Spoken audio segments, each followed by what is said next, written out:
সুপ্রভাত। একটা মিষ্টি সকালে আবার তোমাদের সঙ্গে হাজির হয়ে গেলাম। আজকে হচ্ছে সানডে। সানডে মানে ফান ডে। তো দত্তরা ফ্যামিলির তরফ থেকে সকলকে জানাই স্বাগত একটা মিনি ব্লগে।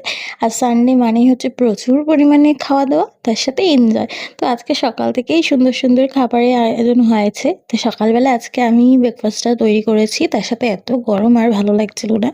তো সকালবেলা আমি আজকে করেছিলাম হচ্ছে যে মিষ্টির দোকানের যে কচুরির সাথে তরকারিগুলো দেয় সেই তরকারিটা। তো আমার হাজবেন্ড এখানে আমি একটু রাগানোর চেষ্টা করছি, আমি রেগেও গেছি। কালো কালো তরকারি, হলুদ হলুদ রুটি আর রাগ ভরা মুখ। নিজেদের খাবার নিজেরা করো না কেন? ও মাঝে মাঝে একটু ভুলে যায় যে আমাকে এই তরকারিগুলোই আমি কিন্তু খেয়ে আসি, আর তার সাথে ভালো ভালো বলি। এখন দেখো এখানে কি সুন্দরভাবে একটু প্রশংসা করছে।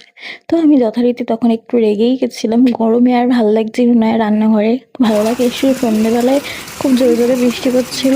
তো সাথে বৃষ্টি হলে কি হবে, অন্যদিন আমি রবিবারে আমরা দুজন একটু বেরাই, মানে একটু ঘুরে আসি কোথাও থেকে। কিন্তু সে আজকে বৃষ্টি পড়ছিল বলে আর কোথাও যেতে পারিনি।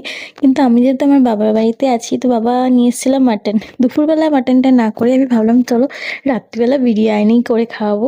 আর এই কেকটার হাল দেখছো এরকম। অ্যাকচুয়ালি কেকটা আমি বানাচ্ছিলাম, প্র্যাকটিস করছিলাম, কিন্তু হাত থেকে পড়ে গেছে। Red velvet cake. তো এটার সম্বন্ধে পরে আমি ডিটেলসে বলবো একটা ব্লগে।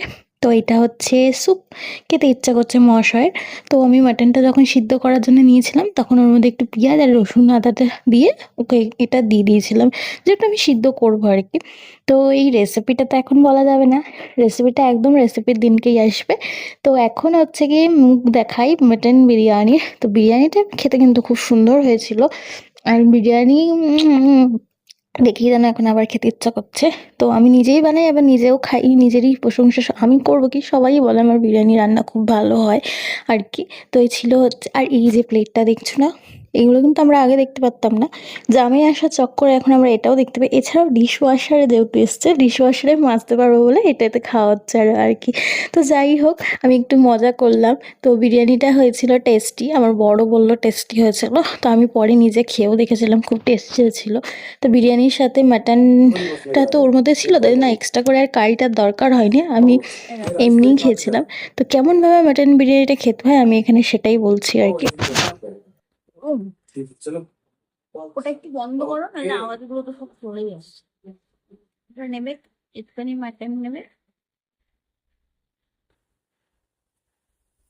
তো সত্যি এক্সপ্রেশনটা এরকমই ছিল খাওয়ার। তো আশা করি তোমাদের এই ব্লগটা ভালো লাগবে। হাসি মজার মধ্যে চলে গেল, এখনের মতো টাটা।